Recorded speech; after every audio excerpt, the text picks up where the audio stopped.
Okay, good morning everyone, and it's really always very exciting to be here to see old friends and especially also a lot of new friends. I'd like to acknowledge, I guess, Joe Bass and Diane Bass. They are really the true leaders that we crucially need in order to try to battle this anti-science movement that we're seeing. It's really disgusting and horrible. And we really must fight. I mean, either we win or not, doesn't matter to me. I mean, we really must win, but we will try our best.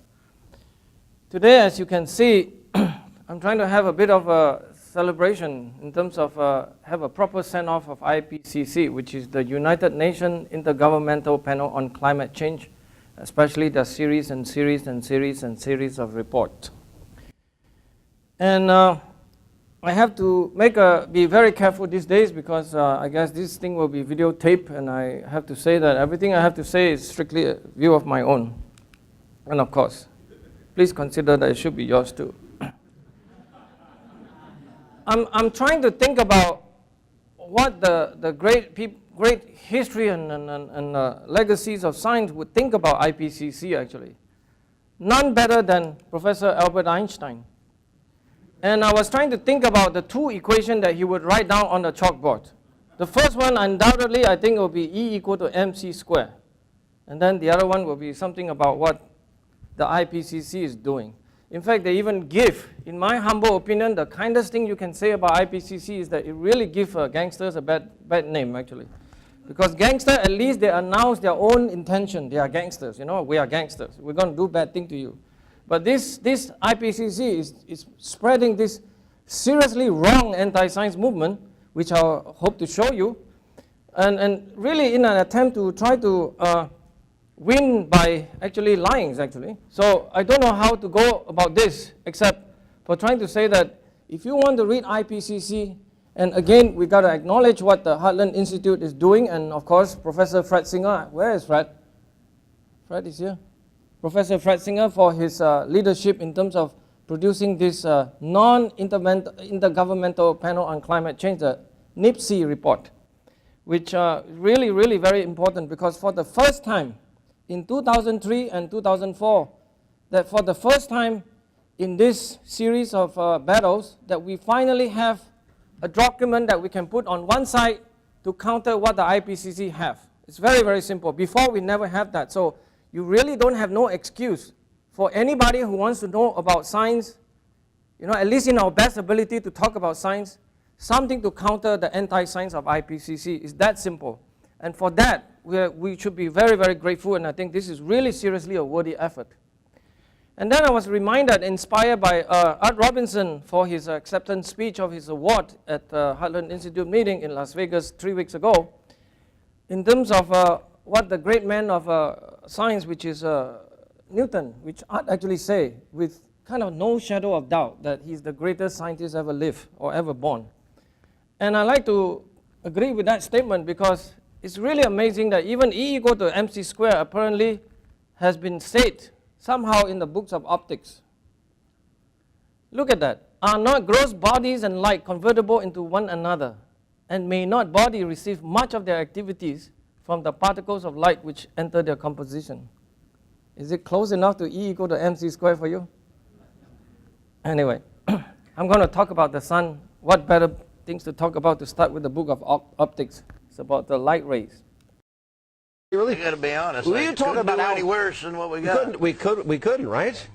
It's pretty bad. All right, so you talk about Al Gore and global warming. Oh, gee. Yeah, I got to be honest with you. Global warming. That's what a farce that's turned out to be. I was just up in Canada. Yeah. Global warming. You know, I had a polar bear beg me to shoot it in the head. It was so cold up there. I'm not kidding. Anyway, that's what I told the cops. But no, global warming and this Al Gore, I mean, you know, he's always like the CO2 level. It's like, come on, Al, I don't know what the CO2 level is, but the BS level is getting pretty high. I know that much. And have you seen him lately? Global warming hasn't melted his ice cream any. Good night. No, he's blowing up like a tick on Dracula, Al Gore is. He needs to sweat a little bit. Well, and here's another thing. They discount. Nobody ever says anything about the sun. It's our fault they got global warming, but they discount the sun. Blame the sun? Yeah, I mean, you got this big ball of fire in the sky, but yeah, that has nothing to do with it. It's humans that are doing it. You know, that's like sitting at a bonfire and somebody lighting a cigarette and somebody else going, put out that cigarette, it's getting hot in here. You know what I mean? It doesn't make any sense. It makes no sense. And Al Gore and how did all the ice melt, Sean? We've had, what, 4 ice ages alone? 4. Once the whole world was covered in ice? Yeah. I mean, was the dinosaurs driving SUVs and stuff around back then? I don't think so. It makes no sense. It doesn't. What do you just... All right. It's really true. I mean, to give a talk on the sun without Larry the Cable Guy, I guess is not proper. So I hope you enjoyed that one. All right, get to the business. I am indeed going to try to put my best criticism on IPCC in a formal way. I believe that in the package there is a short essay that I wrote on this one, and it will be a good summary, although it's still very difficult to write, very simple. So there will be some technical terms, but I hope you will read it in case I tend to speak a little bit too fast, but I'll try to be very slow and explain my viewpoint very clearly to you. So yes, 2013, we now have the red team on the scene. And I really think that this quality of work that we have tried our best, and in fact it's a group of volunteers, and it's really that we have produced something that I would say could easily be counter what IPCC is saying. At least I would say that what you can read, what I'm going to tell you today, it's only no more than 6 pages in IPCC that I bothered to read this time. Okay? It's only 6 pages. I can assure you, you can find the same level of problem that I will tell you today in about, thousands of pages in that book. What we are having here is something that we do to the best of our ability. Okay? To try to talk about science in the most proper way that we know how. Okay? So, IPCC, anti-science, NIPSI, for science. That's about it. To start with IPCC, you have to remember, it takes about 5 meetings or so to try to come up with a statement that they have a doctrine. They have a very clear doctrine. What the purpose of IPCC is to try to reach consensus. I hope that everybody understands by now that consensus is simply anti-science. There's no if or but about it. And there's no consensus in a lot of these issues that we're trying to discuss, especially on the role of sun on affecting climate. Because the whole issue has been completely confused and I guess purposefully ignored by IPCC and the gangs. So this is the kind of thing to tell you that IPCC worked by press release. On August 19, they actually put out this letter. You don't have to read them, but actually they put out the IPCC summary for policy report. Summary for policymaker report. Some, 20 pages on August 19 to try to say that they're going to give the proper report in another month or so. Okay? This is how they approach science. You have to give the summary for policy report first without giving people the details what it is, so you have to wait another month. So I guess the sun was not very friendly to IPCC. Even 2 days after IPCC doing this, it started to show this picture. A bit of a smiling sun, by the way. It's actually, this is a picture showing you the complexity of the magnetic field geometry on the sun, of course. The dark part is actually what we call the corona hole, which is the open magnetic field line coming out from the sun. So, one more thing about IPCC, you have to be very careful. In fact, it's always spin your head when you started to read IPCC in a normal English sense. Because when they use the term very likely, they actually tag on with it some kind of statistical confidence, which they claim that very likely mean 95%. So there is this very basic question that I think some of you may have seen it, but I have to repeat for some of the newcomer, which is, can someone please explain to me, how can IPCC put this numerical probability to the statement that they have found 95% confidence that global warming is caused by man-made CO2 emission? So here's the answer. If you have 10 experts in the room, 6 of them actually will say 50-50. So 0.5 multiplied by 6, you get 0.3. So you need 0.65. To get the 0.65, here's what the rest of the 4 people say. It will be 162.5% true. So that's how you get 95% confidence. I hope, this is somewhat serious, by the way. I really think that this is literally what IPCC is doing to science. They're saying that science can be approached like this. This is a numerical nonsense that they're giving to people. So the 7 problems that I'm trying to discuss today, I will try to go over all of them, and it's a bit of a torture for you, but in DDP conference, we're talking to families, so I would do my best as I would explain to my kids about what the problem is, because, these problems are rather serious, I would say. And then I would say even one of the problem is wrong is enough. Remember, it's only 6 pages, so I hope some of you will read the rest of it. I at least will stop for now. I'm very convinced by going over 7 of these problems, you probably will have a lot of brain headaches, actually. Some of you might even get cancer from the head from reading these things. It's very toxic. The problem number 1, no expertise in solar physics. You would think that a chapter on IPCC trying to discuss the role of the sun on the climate system, that you have some solar physicists somewhere in the chapters. And they would make statement like this on that particular page, that this solar variability take place many time scales, blah, blah, blah, and then citing that paper, Hilama et al. From Finland. It so happened that I did the article review for Heartland, for actually Craig Itzo's webpage on this Hilama. Immediately I recognized that this is completely baloney, because that paper itself never really talked about the sun. How could you even cite a paper that is not talking about science, about the sun, and then saying things like this? This is completely crazy. Here's what the Hilama et al. Did. They basically contain stuff that discussing what the proxy from the 3-ring wave can tell you about temperature. And then they've been studying this long series of records that lasted as long as 7,000 years from Finland. And then they're trying to discuss the relationship between climate and sunspot, which is somewhat controversial, but we learned a lot already by now. And they basically never talk about what the sun is doing. In fact, they are never qualified to even discuss about the sun. They are simply just using the result of somebody and then making a plot like this. So I would hope you agree that this IPCC approach is clearly very doubtful, okay? And now let's look at the list of the authors that is on this chapter 8 that discuss sun-climate connection. I happen to have the second order draft, which is, I guess, a version around 2012. You have something like 29 or 28 authors. You will see that you can barely even find one author that would be able to claim to have some kind of experience in solar physics or solar sciences. It's basically this person from Mexico. Okay? And then it really didn't surprise me when I look at the final version, the number from 29 increased to 38. So they had 9 more people during that time. And then still one solar expert. So nothing changed in IPCC. So point number 1 is very simple. IPCC really are not qualified to talk about sun-climate connection in that sense, because they disqualified themselves because they didn't really have any proper or correct discussion of what the sun should be doing or will be doing. Now you have this very purposeful misleading statement, which I call it misleading and confused discussion on the effect of radiation on the climate system, so on and so forth. You all know that this is a very complex system. And this is one of the examples. So IPCC is essentially trying to discuss that the way the Earth climate can be affected will be by basically changing of the Sun-Earth orbit geometry. Okay? It's basically Sun-Earth geometry, basically relative position that the Earth orbit can be more circular or eccentric, or you can have the tilt of the Earth being more tilted or more less tilted, and then also like a wobbling of a spin top, that actually the relative position of the season is also changing with respect to the sun. Okay? So there are these 3 effects. It's called precession.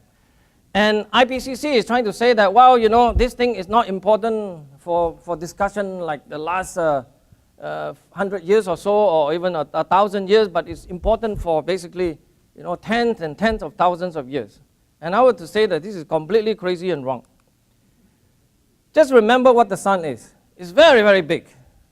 It's the only energy source that we have, actually. The radioactivity from the Earth barely can give you anything more than 0.few% of the total energy budget in the whole climate system that drive the oceans and the water current and so on and so forth. This is the kind of anti-science picture that is shown in IPCC. Here, I only need to pick this example from the 4th assessment, which what they're trying to suggest to you that if you think about the solar effect, which is actually the incoming solar radiation called the insolation, the orbital effect, look at what IPCC say. Oh, they have very high confidence in this issue, but the effect is so small that you compare to CO2, CH4, which is methane, continental ice and sea level, mineral dust, vegetation, and so on and so forth. If this is correct, my God, guys, we really should go home and just go to sleep. But of course, this is the problem. Every single one of this, every single one of the so-called big enforcer, are all actually a result of what the sun is doing in terms of the orbital geometry. So they are really are telling you that actually lung cancer causes cigarette smoking, not the other way around. Here's the way to understand this whole issue on the sun-earth insolation changes. IPCC is trying to always tell you that you got to think in terms of global this, global that. You got to average over the whole globe if you want to talk about these effects of the sun on the climate system. But unfortunately, of course, that picture is completely wrong. That will be that IPCC is actually telling that you should consider the top graph, which is actually trying to show you that what the incoming solar radiation coming annually, yearly, average over the whole globe for the last 1 million years. And look at the changes. The changes is mainly caused by the changes in the how circular or eccentric the orbit is, right? So you have more or less radiation. And that amount is actually small, which is true, 0.6 watt per meter square. But I guess we know for as long as we can remember about climate system, in fact, the Greek invented the word climate from klima, which is actually inclination of the sun angle. We already knew that for a very long time. If you look at a region, here we pick a region at 65-degree latitude north because there's a lot of land. This is the place where it's very sensitive to radiation. If you look at that region, because the idea now from Milutin Milankovic, which is actually a Serbian engineer, during the wartime 1940s, he actually produced this canon of calculation showing all this radiation could change of that amount, very large. So you can imagine over the last million years, if you look at one region on 65 degrees north, that region is critical because that tells you that how much, especially during summer, how much of the ice that you build on the land actually will retain and stay, not melt away. Okay? So that thing is very important. What it shows you that, look, over last million years, the change is really over 100 or 150 watt per meter square. It's very large. What I plotted there is the amount of forcing, quote unquote, radiation forcing from CO2 increase over that period. It's only 2 to 3 watt per meter square. So there's no chance in the world that the CO2, like the way IPCC plotted, could affect, I guess, the orbital effects, could win over that. I bothered enough, by the way, to write a paper on that one. So just to remind you that there's a way to learn about the climate system is basically very well captured by this one pinhole picture camera taking this picture of, it's called solar graph, by the way. Our friend Christopher Essex have used this and started to formulate very interesting new climate dynamics based on ideas from here. It's a season. All you need to know about the sun-earth system is actually the climate season. Here I want to put a concrete number for you. The reason why the season insolation is very important is, okay, is because you think about the geometry. From today, we know that because of our distance, relative distance from the sun to the earth, over the 1 year period, our changes is of the order of 90 watt per meter square. Remember that CO2, doubling of the CO2 is only no more than 4 watt per meter square, and you're looking for that above this. And then let's say 120,000 years ago, during a time called the Iman interglacial, which is a very warm time, 120,000 years ago, the orbit was a lot more eccentric, which is about 4% more eccentric. So therefore, the seasonal cycle have a very large amplitude. So during that time, actually, the climate was a lot more not stable in the sense that because this seasonal insolation have a very large changes.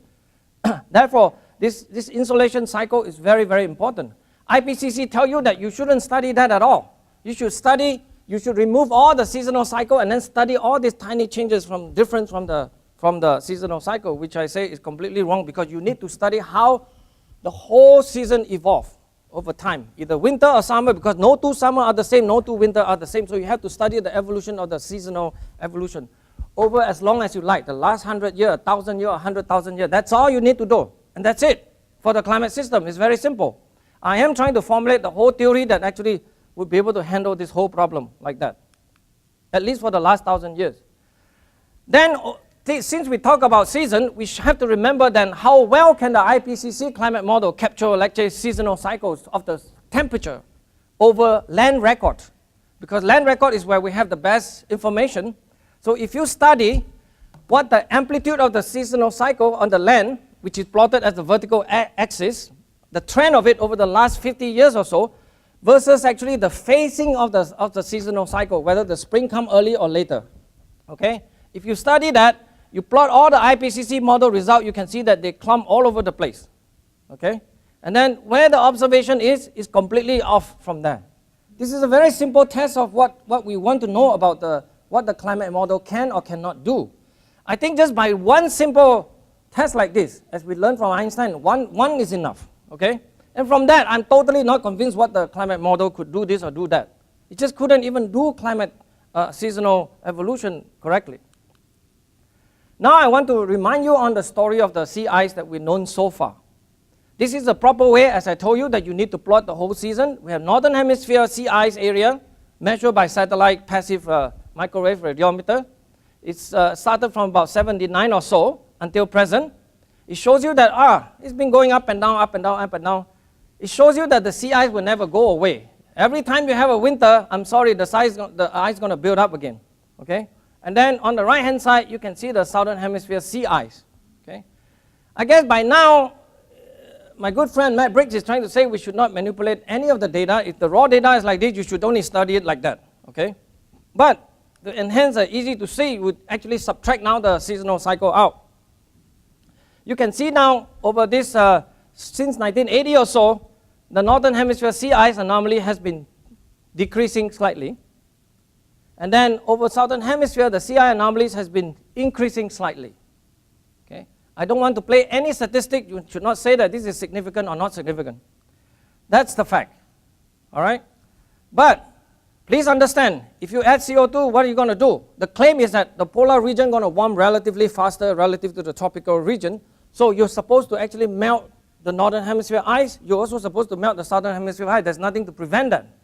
But IPCC is telling you that, they have a theory now to explain everything. That's completely not true. Now I want to tell you why the seasonal insolation angle is so important. Because there is a way in which that this thing can be completely naturally explained by the solar insolation theory. This is not my original work, but it's from Duncan Steele. And his idea is basically to try to talk about this perihelion precession, which is actually the closest relative distance between the sun and the earth. Okay? And then how that timing is changing over last few thousand years or so, in fact over the last 800 years. It's actually able to explain that phenomenon of melting ice in the northern hemisphere but gaining more ice in the southern hemisphere. It's merely by trying to tell you that there are something that we do not actually show. Of course, IPCC never ever bothered to even look at this theory or this idea. So we have a very natural explanation of these things. Just to put some numbers down, you notice that if you study the eccentricity, okay, from about last 5,000 years ago to about 1246 is actually the time, 1246 AD is the time in which that the sun-earth relative distance, actually the perihelion happened at the winter solstice. And so ever since then, we've been actually, like today, we can see that our perihelion is actually happening during the time of January or so. Before it was December 21st, okay? So that's the most significant changes over the last 5,000 years ago. The obliquity, they changed slightly. It was more tilted and now slightly less tilted. So very tiny amount of variation. The eccentricity changes very, very small amount also over this time period. So the main effects that we can see for the last few years from the idea of orbits changing and then changing the incoming sunlight is from the precession, okay, which is based on that effect. And now, just want to show you what happened. Now, if you calculate the changing of the insolation from year 2000 to 1900, which is 100 years ago, so this is showing you that over the time, 365 days, that we're beginning to notice in high latitude, northern latitude region, actually this graph will be better. Now I want to show you from 200 minus, year 2000 minus 1246, which is the last time our perihelion is at winter solstice. Focus on the green line, 80 degree north. Over spring, over this period, 800 years, actually the spring insolation has been increasing in the northern hemisphere, high polar region. And then at the same time, if you look at the purple line in the southern hemisphere, actually the spring, the austral spring season actually has been decreasing. The reason why spring season is very, very important is because if you have more and more spring radiation incoming sunlight at springtime, you will have the ability to melt the ice away, okay? You'll be able to melt the ice away, and then you lead to that famous idea that you melt more ice, so therefore more incoming solar radiation will stay at the warm and the ocean, the high latitude ocean. So therefore the ice melt. Then therefore imagine that if you have this kind of condition happen actually for the summer, it doesn't work because there's no ice there during the summer in the first place. So spring season, this is just a coincidence of nature. No one can do this except for nature doing that. And then same thing for the southern hemisphere. The spring one, when your radiation go down, you build more and more ice. Okay, you build more and more ice. Okay, by summer, of course, even though you have something happen, but then you reflect more sunlight out, so you started to cool the system, so you started to have that increase. So this is a very natural explanation of the zero order hypothesis. So what Professor Duncan Steele is saying is that, well, this fact's really, really consistent with what we know about the melting behavior of the Arctic and Antarctic sea ice, with the northern hemisphere disappearing while the southern hemisphere is gradually growing. So he said the fact that this Antarctic ice is growing is showing you that you have stronger evidence for the changing insolation theory versus the anthropogenic global warming CO2 ideas, okay? So rule of science, even Larry the cable guy would know it, no BS, okay? If the calculation don't agree with observation, this theory of CO2 causing large simultaneous Arctic and Antarctic warming and therefore melting must be abandoned. There's no if about this. Especially now, I can show you that at least this changing insolation theory should be considered as a zero order now hypothesis, which is one of the ways that we should go about this. But then you know that it's never enough for people like IPCC. It started to involve, in fact, every people. This is now a very sad story that I do have to tell you. Just about last week, well, this week actually, right, July 22nd, the European Geosciences Union doing this press release saying, wow, has the Antarctic sea ice expansion has been overestimated. So you guys realize that if your observations show that this Antarctic sea ice is warming, now we are doubting whether the measurement is correct or not. So now they actually have a peer review paper that shows you that this thing can be wrong. So they have this. New research suggests that Antarctic sea ice may not be expanding as fast. So therefore CO2 must be correct by implication. And then they publish in this prestige journal called the Cryosphere. So let's take a look. I'm always good, by the way. If this is correct, I will admit that this is correct. But unfortunately, the paper is so bad by a young assistant professor who I happen to like very much, okay? It's by this guy by the name of Ian Eisenman. He's a very, very good person studying sea ice. But then because of his stature as a young assistant professor, he has to hook up and write this really stupid paper, in my opinion.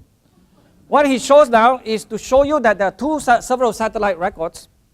If you study the difference between the satellite records, that you can demonstrate that maybe that the instrumental problem, this thing need to be checked, of course.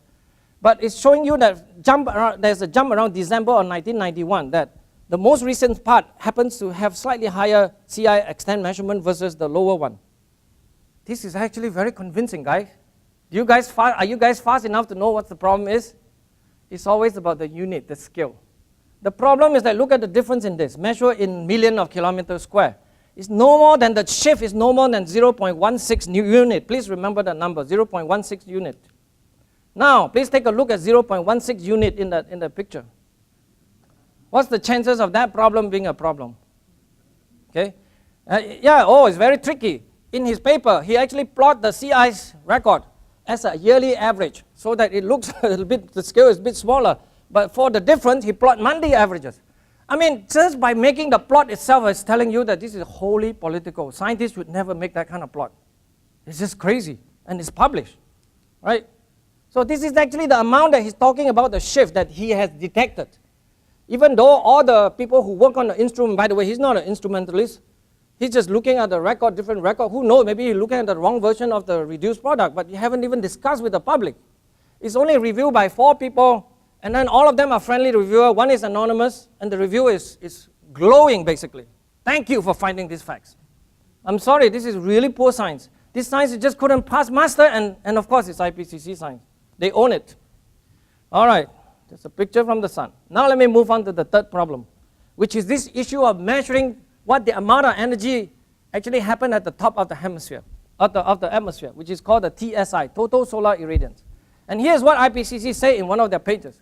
Few tenth of this % bias in measuring this absolute TSI value has a minimal consequence for climate simulation. I would say this is wholly baloney, it's untrue. If you allow that freedom, you hide very serious fundamental problem that we really want to know about how the climate system operates, which is how to get the mean climatology if there is one. Okay? Here's actually what the data say. This is actually a collection of all the measurements of so-called total solar irradiance by satellite-borne radiometers. You have to put it above the Earth hemisphere because cloud is confusing the thing, so you have to have very good measurement. It's actually a pinhole measurement too. It's a cavity radiometer painted dark inside, so you measure the differential, so you can detect what the amount of radiation actually going, integrated over all the wavelengths. So you can see for 12 measurements, you got a value that is all over the place. And IPCC said this is not important. I think you guys don't believe them, right? And here's one way that they can put it together. Okay, nice, very nice. How do you do that? Show me. It has never been published, by the way, if they want to talk about peer review. So they put it together and then they say this is the answer now. The answer now is that every value should condense to about 1360. I really have a strong headache from that approach. This is actually another problem, if I may say so, about funding of science. This is how people who just want to keep doing the same thing over and over without improving anything. It's very a shame, for the field of solar physics, which I can criticize. Why are you doing this? We've been proposing for years. You don't want to make radiometer like this. You need a hole that's slightly bigger. Usually the pinhole is too small, so you cannot measure the area correctly. It's actually the technique that you need to improve, and they don't want to do it. Then the Belgium group tried. Belgium group is RMIB, the Royal Meteorological Institute of Belgium. I just want to show you, they have 2 more additional instruments, 14 values, so they show them, it's all over the place. And they have made a much more serious attempt. They make the pinhole slightly larger, they put it on the International Space Station. Here's what they measure. It's 1364 or so. It's not 1360. Now they claim that the Boulder group has gotten the result. I say who, right? But I'm just trying to tell you the issue is never settled. That this problem is not 1360. I mean, it's still yet to be decided. And why the absolute value is important, I'm going to show you the reason why. Here's the kind of thing that climate modeler never ever tell you. This is just to give you an example. Don't read anything. It's trying to tell you that in one of these papers in 2005, they published a paper that talking about this tropical climate regime, how it's sensitive to the global climate sensitivity. And here's what they show. If you put in 1360, so divided by 4 angle, you got 340, which is the top line. If you study the evolution of this climate model, if you run the climate model, put in 1360, and then you will get your global ocean temperature, which is 35 degrees Celsius, plotted here. And then if you consider the land, the average temperature is about 38 degrees Celsius. I hope you all know that the Earth is definitely, the average temperature is definitely not 38 degrees Celsius. The number is about 14 or 15 degrees, right, roughly. So it's right at the bottom. So if you change the value of this, you can see, of course, you can get closer to what the Earth mean value is, which you require a drop of almost 70 or 80 watt per meter square. Okay? So you have to tune your model, basically, right, to get to the right, roughly the right regime, and then you study the rest of it, which, of course, trying to tell you that something they should admit from the day 0. And then you have also seen, by the way, once you know this, when you look at a plot like this, which is what IPCC say, on the left, they actually have all the models, which is all the spaghetti diagram, the gray, the yellow shades, and then they have the measurement, which is the solid black line, and then they say what the model, which is the red line. If you put in the anthropogenic effect, you put the natural effect, which is the sun, by the way, they put in the sun, and they were able to show, oh, you agree very well. And then on this side, if you just put in the volcanic forcing and the sun, you look, they couldn't explain the warming on the last part here. Okay, this is where IPCC considered to be one of their strongest argument, okay, to say that we need CO2 to explain this part. Therefore, the last part of the measurement got to be explained by rising of the man-made CO2. I have to tell you, this is really a tricky plot. Just to prove to you that nothing changed in IPCC, so they make the same kind of plot over and over. Oh, now they have even more models, so they have a lot thicker line, okay, agreeing, not agreeing. So what's the problem here? The problem can be dismissed by just one plot, this plot. This is the way that you should plot this result. If you plot all the IPCC model result, you can see the mean value. This is why you tune the TSI is very important, right? What you put in, you can set it anywhere you want it. It doesn't mean you know anything about the climate system. The measurement is the dotted line, and then you can see the value of the model is everywhere. Now it's no longer that impressive, isn't it? Compare this graph versus that graph. It looks so impressive, isn't it? But when you put like this in absolute scale, that's why the sun TSI value is very, very important. Now I want to show you what the famous NASA Goddard Institute for Space Study in New York City. which is now led by Gavin Schmidt. This is a paper that he wrote in 2006. I'm very bothered by this fact, by the way. It took me about 2 months to get this fact. I probably have told this story before. I want to repeat for the new people again. For the latest NASA GIS so-called Model E climate model, they asked themselves, okay, if I were to give the solar constant today, I give the CO2 level, I give all of that, if I run the climate model, what would the temperature, you can already see it is all over the place, what would the ice, the snow accumulation on the land will be? They actually was getting something that is for the Greenland, they got at least 2 times larger, which is 4,000 versus 2,000 measured. And then for the Antarctic, they actually got, Antarctic has a lot more ice. It's actually 2 times bigger in Antarctic, and then 3 times bigger in Greenland. So model got a lot more ice, okay, than what is measured. So because you get a lot more ice, so what do? You have a problem in the water budget, in your climate problem. You know what? They dump the water into the ocean. That's what they say. They always say that they discuss all of these things. But I'm sorry, then your model is no good, okay? You cannot cry about this. Science is like this. So this is a very bad model. Now I want to show you what Mr. Gavin Schmidt would do. We need a video run on this. The models are skillful, not just in the global mean, but also in the regional patterns. I could go through a dozen more examples. A dozen, the please. Skill associated with solar cycles, changing the ozone in the stratosphere. Skill associated with orbital changes over 6,000 years. We can look at that too, and the models are skillful. The models are skillful in response to the ice sheets 20,000 years ago. The models are skillful when it comes to the 20th century trends over the decades. Models are successful at modeling lake outbursts into the North Atlantic 8,000 years ago, and we can get a good match to the data. Okay, that's a very serious challenge, guys. Model is good, don't you know? It's skillful. Now, let's examine the fact. They say, remember, he said one of the things that the models are very good in simulating is actually the climate 6,000 years ago, where you actually have the beautiful cave painting. Sahara was green. Remember that? Professor Freeman Dyson really liked that scenario. How can it happen over only 6,000 years? It was completely green in Sahara, for example. Okay? That tells you that the system is undergoing a lot of change in the hydrology. Here now in China, I want to show you that from the 36 model they have, which is on the right-hand side, they show you how they calculate the temperature over this region. It looks reasonable compared to what is being measured today. This is what they're doing. So now let's see.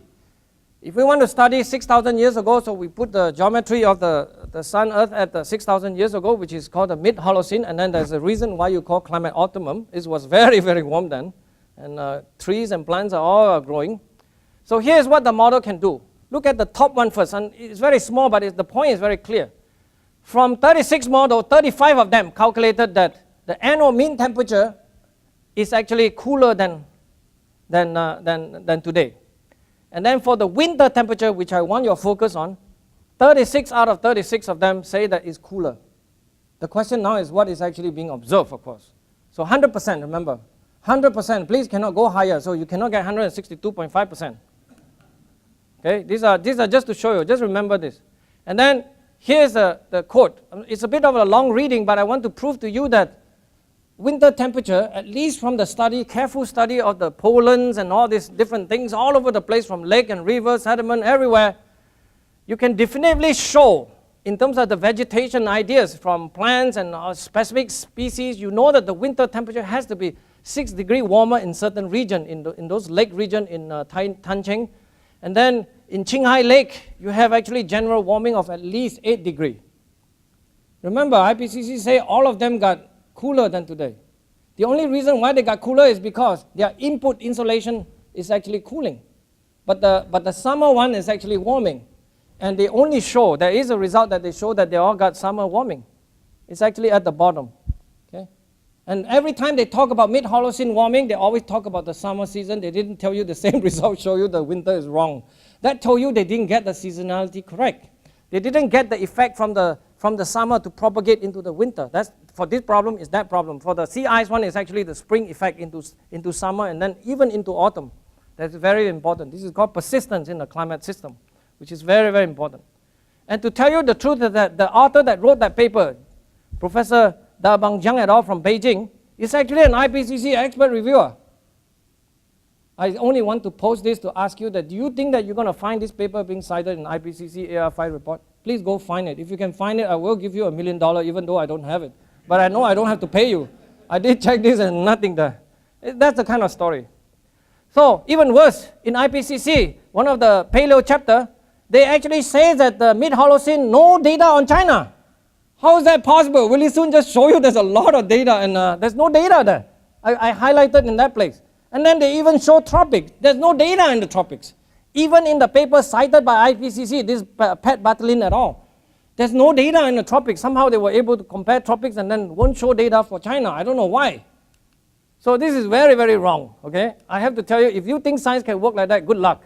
Just to illustrate to you, at least on paper like this, published in 2010 by a group of experts from Germany and China, showing you that, well, you got a lot of data. They were collecting the best collection of data for mid-Holocene and showing you that the data all over the place, showing you different type of species, so on and so forth. It's everywhere. So I guess, IPCC is non-kosher. This is really bad stuff. Now the fourth problem, very selective citation, of course, and then outdated knowledge.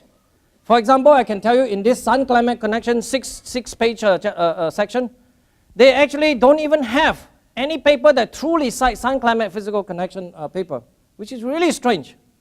And of course, to try to make the claim that the sun has no impact, that's all they need to do, cite all this weird literature that agree with them and then doesn't show anything that show the results. Here, I don't want to get too personal. I have to remind you that you have to read the red team. In the Sun chapter, I actually work a little bit hard. The whole draft was started by the great Craig Itso, and then we worked very hard to improve it with help from Diane and Sam Karnick. They edited the thing, we improved it a lot more, and then we have a nice chapter 3 on this document. I hope everybody take a chance to take a look, just to understand that what we are doing against what IPCC is doing. And now I want to talk about climate dynamics a little bit. It's known already for a very long time that all the major climatic change in the climate system involve very big changes in equator to pole temperature changes. You can see the number can go from 20 degrees to about 60 degrees. Okay, depends on the time period. The current average is about 40 degrees. So the pole and the equator average about 40 degrees different now. And indeed, Professor Linson has suggested that even the changes in the mean temperature that we're seeing could be just a byproduct of these changes, which is to emphasize the local and regional changes. That's why I'm talking about the high polar region. It's very important. Willie Sachenbach will talk about tropical thunderstorm idea that he has. So there are many things to study actually in terms of climate dynamics. But one of the key variables is to know what the temperature equator to pole, the equator to pole temperature gradient is. I work with Professor David Legates. He's the expert on the instrumental temperature data because we are now concerned about what the temperature data actually say. So now we actually go through the whole grid of it, take a ratio of the temperature as a function of latitude, compute the difference, and then make a plot like this from about 1850 to about present. It shows a plot like this. This is the equator to temperature gradient temperature plot. Has been showing that picture. And here's what the best estimate of the sun irradiance changes is doing. And of course, this paper was officially published and certainly make the deadline. Of course, you will never see the light of the day. IPCC would never even read this. They will just say, yeah, bad work, without telling you why. Here's now an example to show you the contrast of how the equator to pole temperature gradient over last 150 years changes versus the sun irradiance forcing, and then showing you what the CO2 rising temperature is. I hope it's by implication that perhaps it's not so convincing, the argument from IPCC. In fact, the sun could still be the main driver, in fact, the whole driver for this climate system and all the data that we're seeing so far. Of course, you have to couple with the changing insolation theory. So the road is always never straight for IPCC, as you can see. Point number 5, this one is a lot more hotter. This is now to try to criticize the very, very dangerous ignorance, because just about everyone in this sun climate community or even climate modeling community, they consider that the problem, the total solar irradiance reconstruction data series from Steinhuber et al., actually they involve 3, 4, 5 authors, that they are the most, I guess, the standard that everybody should use today. And then from the Steinhuber result, you can see the changes of the irradiance, according to them, is very, very small. Okay? So therefore, by implication again, because the sun irradiance changes so small, we should not talk about the seasonal. And then, so you should, it's very safe. We can reject the hypothesis, basically. Just to prove to you that this Steinhuber results is very popular, so it's being shown in IPCC, the specific page. So they're showing you, I just want you to focus on the middle panel. It's basically showing you the irradiance changes from about, I would say, almost about 10,000 years ago until today. They plotted as this strange unit or calendar unit. You don't really need that. So they plotted these things, okay? It's changing up and down, but again, remember the amplitude is very small. The question is, how good is this result? It's very important to always ask yourself, how good is this data? It's not that I don't want to believe in it. I just want to know how good is this thing. It's really, really very serious problem in this data set. Here is how they started having this information. As you know that we don't have sunspot history for the last 10,000 years. We only have the most since the day of Galileo, about 400 years. Okay? Where we have telescope, we can actually see how much sunspot you have. This one is based on information from the beryllium-10 isotope measured in sea ice, okay, in actually Greenland and Antarctica. Because the beryllium-10 Greenland isotope can only be produced in relation to how strong and how weak the solar wind is in terms of shielding the incoming cosmic ray. So you have this inverse relation between more solar activity, okay, more solar activity, less solar wind, so therefore you produce a lot less of the isotope.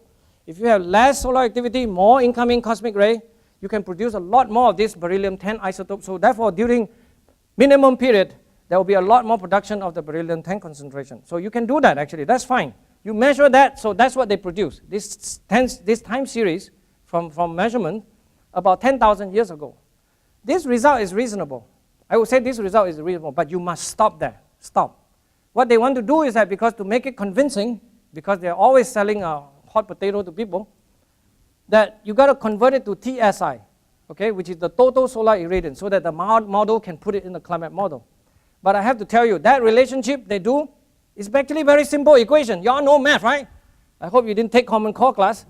TSI is equal to 1364.64 plus 0.38 multiplied by this variable called BR, which is the radiomagnetic field measured in situ on Earth, not on the sun, on Earth. They show you that there's this relationship. They say that you can calibrate what they calculated, the phi, into TSI using that relationship. It's that simple. It's really amazing that this thing can be put out in a peer-reviewed publication, and then no one, everybody who used the data, almost no one looked into the data. What's wrong with this? So they cited another paper by Froelich, 2009, so let's look at Froelich. Okay, so then they converted that. It's very simple, magic. You got this, you have a relationship, you get that. I understand that. So you produce that. But that's so problematic. Now let me explain to you what Froelich et al. Say. I have to tell you that I'm very sure that IPCC is selling you very split plans. Very, very bad result. This is the original data. The original data is that if you have TSI at the top and then you have BR, which is the measurement of the radiomagnetic field over time, okay, from about 65 until now, but for the irradiance started about 80 or so. So what they say is that you now can take the time during minima, which is the green line, you can measure the value of TSI, you can take the minima during time of BR, and then you can make this plot of TSI versus BR. And then you have, in this plot, you can see you have 4 points. And I have to circle the 2 points that I think that should never ever be included. Because one of the points at least happened right now, which haven't even gone over yet. The solar minima is over, so you really don't know what the value is. So you cannot put that. And then one is just pure extrapolation, so you shouldn't use that. So guys, you guys understand now what the implication is? This relationship is based on only 2 points. Okay? I hope you understand that for 2 points, you should not draw a straight line between them. And then just to show you how crazy it is, this Froelich et al., over this 4-5 years period, had made about at least, I studied every single one of them, he have at least 4 more plots. Each of them have different values. Okay? It's schizophrenic actually. He already retired now, of course. So no one can ask him any question. Here's another plot, the final plot. It's again, the value change again. So over all these 5 years, he has 5 different versions. You don't know what it is actually. But first of all, it's only based on 2 points anyway. So I'm completely think that this result should just go to sleep. We shouldn't be studying these things. So it's really serious problem, I think. That you cannot say that the sun irradiance is changing small because of that Steinhuber result. That's what the community is saying. And they put out such a bad result and expect everybody to take it sitting in. I definitely cannot. I knew the thing problem started in 2009. As soon as the paper came out, I wrote to all my colleagues. I said, guys, this is really bad stuff. We should do something about it. Do I hear a reply? Nobody. Nobody wants to do anything. By the way, I already fight so many things, so I cannot fight so many things. I cannot write another thing, but they won't accept the paper anyway if you write a paper talking about that. I say if you want a correlation, you might as well consider sunlight in DC versus accidental poisoning. You can see now we have 12 points, better than the 2 points. We have a very nice correlation, isn't it? Oh, since we're in Tennessee, the number of lawyers versus the bicyclists killed in a collision is also a very good correlation. At least they're all increasing. Okay? It's a very good correlation. It's better than what they are showing you. At least there are some reason that if you have more lawyers in Tennessee, maybe the more people killed in the thing, you need more lawyers to sue people. So there's some relationship. It makes sense. Now I want to talk to another thing that really bothers me. This one is about the misclaim by IPCC. Again, specific page, they say that, oh, this work by Penn and Livingston, which is Matt Penn and Bill Livingston. Bill Livingston is a very senior person. He's already retired, but he's one of the very, very good solar measurement person. He's at the Kitt Peak National Solar Observatory down in Tucson. So IPCC in that page claim that you can do this linear expansion. By the way, it's a very strange English. I'm not an English speaker. Look at that, linear expansion. How can you do a linear expansion? What are you talking about? This thing growing fatter or something? I don't know. Linear extrapolation is the word that they want to use, but they've been changing English all the time. Order half of the sunspot activity may disappear by 2015. Willie is here again. I want to say you have to quote their word. If you look at this paper, I mean, they really didn't say that. Okay? For doing sunspot, you have to study this thing. So let me tell you now what Bill Livingston has been measuring.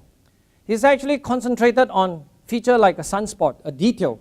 He actually focused on measuring the intensity of the magnetic field in the region called the umbra, right in the middle where it's very, very, very dark. And then outside you can see there are all kinds of structure. There are all names to it, penumbra and then the granule. Granule is basically convection self, boiling stuff, like hot porridge on on your stove, right? These are very high temperature region, and then it's relatively cooler in the middle. As to why sunspot is dark is very simply explained in the sense that convection are inhibited near that region because there are a lot of concentration of magnetic field. And then outside, of course, is slightly warmer because there are more chance for the flow to go around, so there's actually more heating going on. So in terms of measuring the sunspot, the umbra magnetic field, this is what Bill Livingston is using. He's using this very big, very nice, elegant McMath Pierce telescope, which is a very, very nice to be able to project the sun image up to 84 centimeter. Okay? Very high resolution. They have a very nice equipment, of course, to measure this now in infrared radiation. But just trying to tell you that this is what people are doing. This is known, of course, since 1908 in Mount Wilson Observatory by George Ellery Hill, also from Chicago, by the way. So he's been trying, George Ellery Hill has done this kind of pioneering measurement, which is to put a slit near the region of the magnetic field of the sunspot, and then try to see whether we can measure the spectral line on certain feature. Here they use the iron line, okay, iron is Fe. They measure at the visible wavelength, that to see whether you can, this strong, if the magnetic field is strong, the Zeeman effect show you that the spectral line will be splitted. If it's weak, it gets narrower, okay?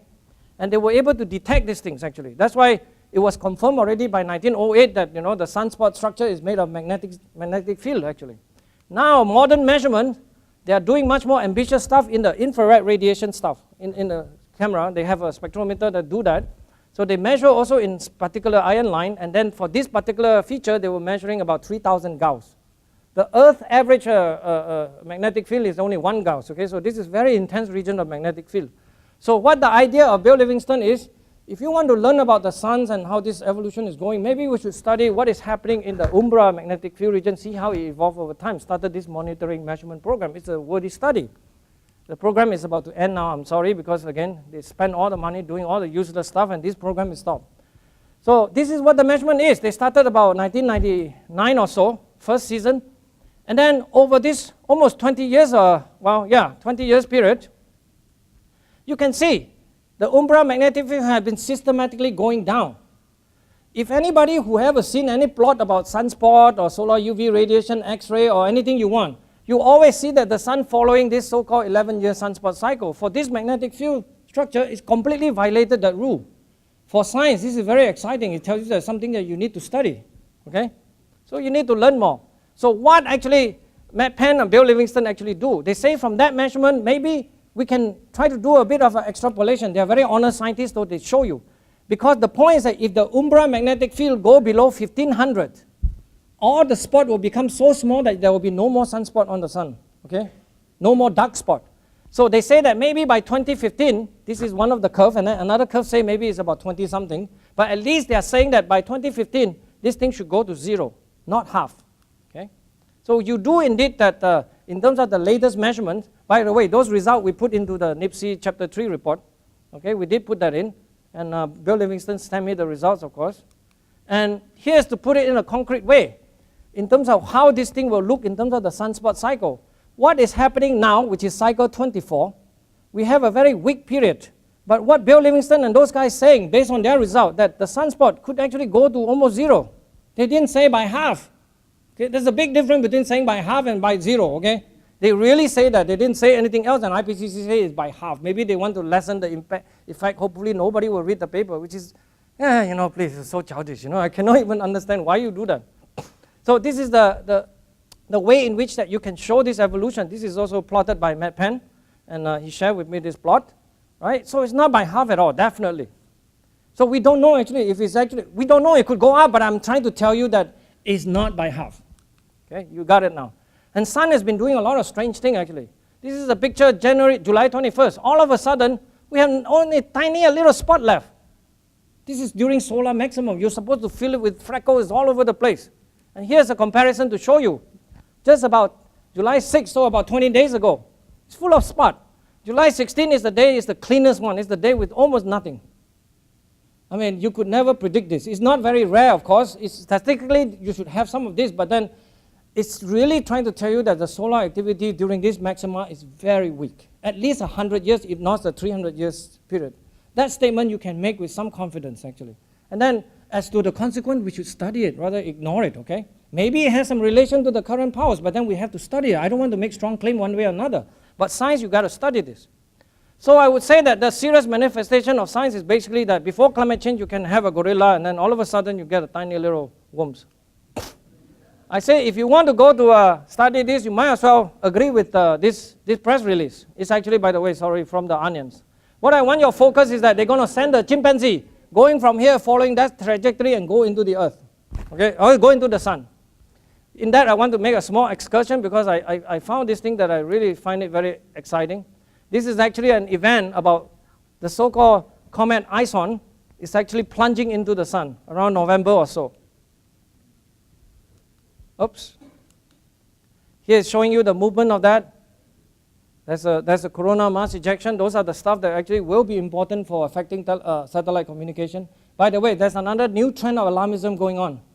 They're already saying that this kind of event, if you have a lot of this corona mass ejection, it's going to wipe out technology. Oh, another scaremongering is coming for sure. I just saw in the BBC today, talking about things like this.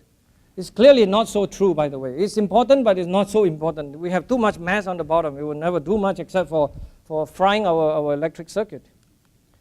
Here, I just want to share with you that this idea of comets going around is very useful, actually, studying comets. Because apparently that the Chinese, in 6th century, the Tang Dynasty, during that period, the climate was very warm, and they were able to actually already discuss what through careful observation, that the tail of the comet apparently was always pointing sunward. So in 635 AD, I do have to acknowledge my friend Juan Ramirez. He bought me this book because I saw this. I said, Juan, can you buy me this book? I'm a very low budget person, so I always need somebody to buy books for me. So this one, it's a very nice. He'd actually say that in general, when a comet appears in the morning, so sun appears in the east, right? Its tail is pointing to the west, opposite, right?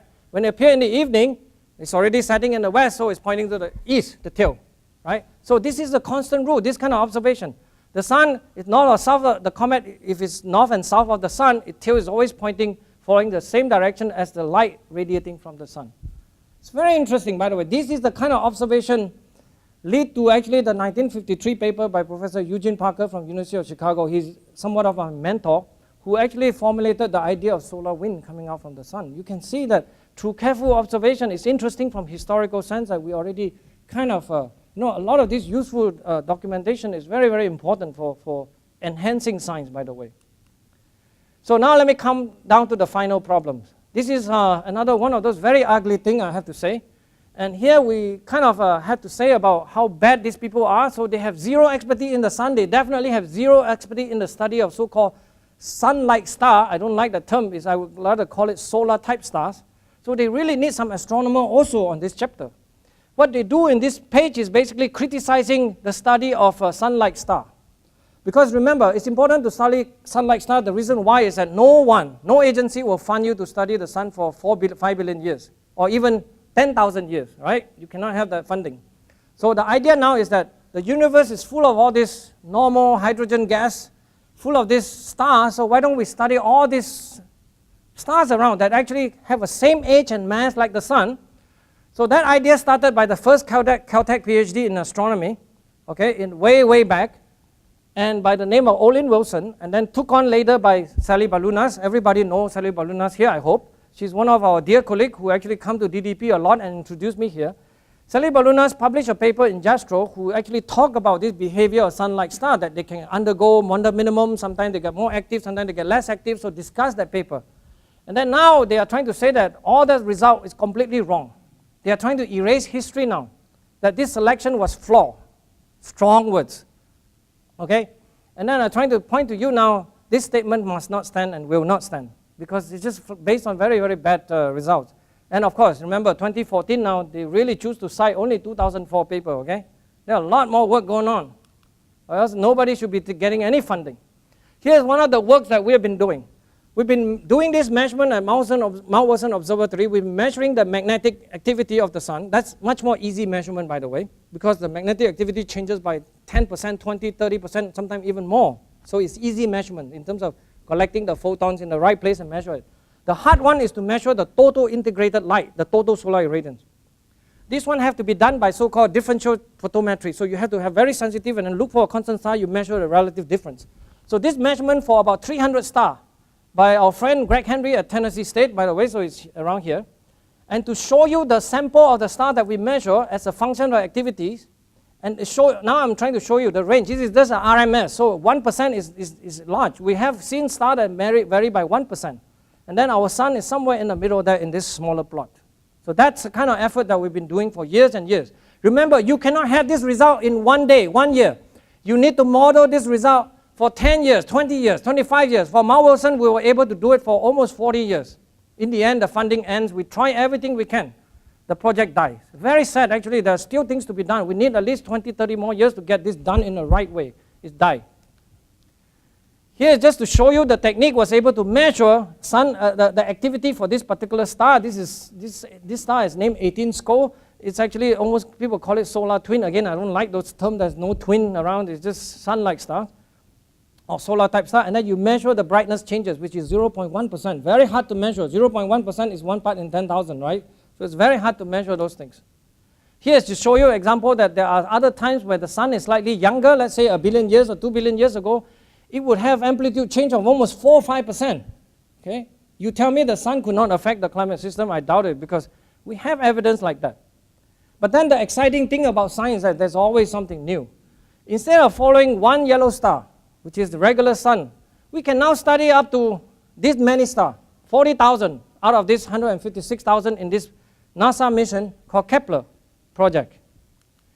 So this is the Kepler project. You basically put up a satellite, have a very sensitive CCD, charge coupled device thing, you know, very large point view, so you capture the whole space of field of view, and then you register the photon, but you measure things in a very fine sensitivity, in about 1 part in 100,000, the detection here. So you can see any change, you can detect this small little change. So you have this mission, and the search area is basically within 3,000 light years. Okay, and point in one particular direction. You cannot point everywhere, of course. Just sit in that, the satellite, just sit there, open the thing, and then just measure these things. You collect the data year after year. They were able to collect for 4 or 5 years. The project actually died now because the satellite didn't stay properly in the position. And here's an example of the field of view. Somebody very nice actually put up this picture of the Tokyo night sky. And then in it, there is a star field from Kepler. I wonder if any of you can find out where is the star field in this picture. It's actually over here at the lower right corner. It's very nice. You can see that, right? Very nice. So that's the result. You measure basically what the changes is, the variability. Okay, don't mind the unit. I'm just trying to show you, look, there's a lot of stars. We can start an ambitious project like this. And then here, example, the red curve is trying to show you that this is measured by SOHO satellite, which is the one that measuring the sun directly. It's showing you how much it changed. I'm trying to show you that in terms of this large sample of star, so really we don't understand the physics. We really don't know the physics. It's too hard. Because it involves Navier-Stokes equation and the Maxwell equation. You have to couple them together. It's one of the hardest tasks. I mean, you all have heard from Professor Chris Essex here, which is the leader in terms of trying to deduce and understand those equations. And then we can only beat it by statistics. I have a lot of statistics. Maybe we'll sample the whole behavior of the sun for the last, million years, right? By doing a lot of stuff.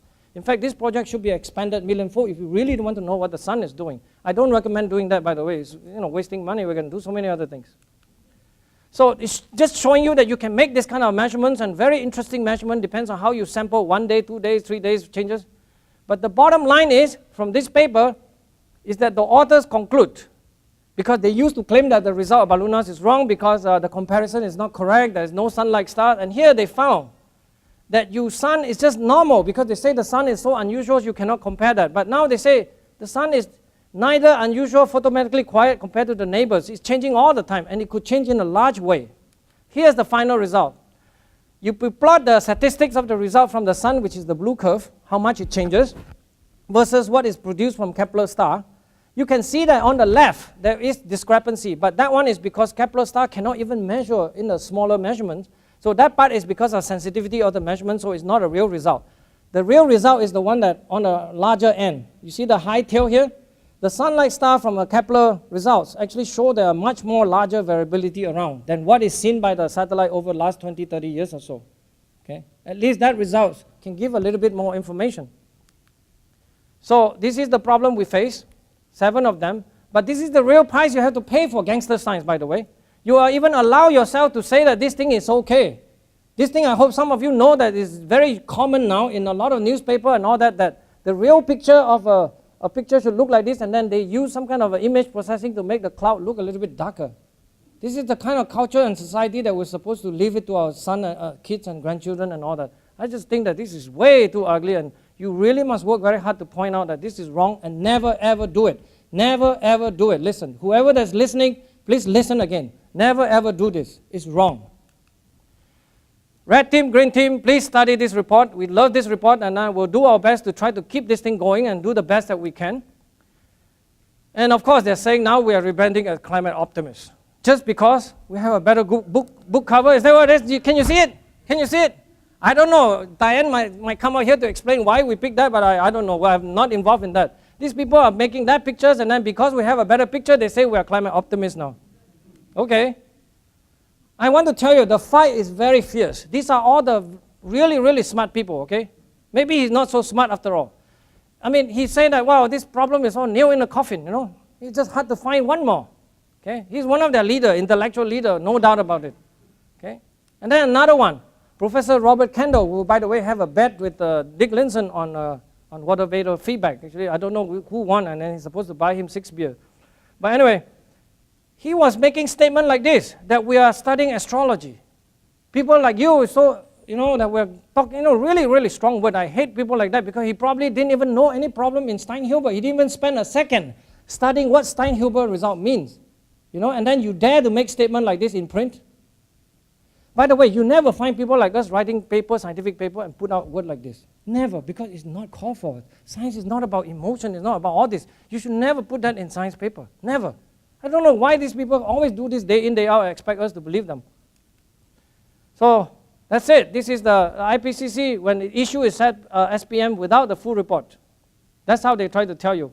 My final conclusion is very simple. This gangster science as practiced, no doubt about it, by United Nations AR5 report will not prevail because even the mighty and superpower IPCC cannot vote on this reality. The reality is what it is.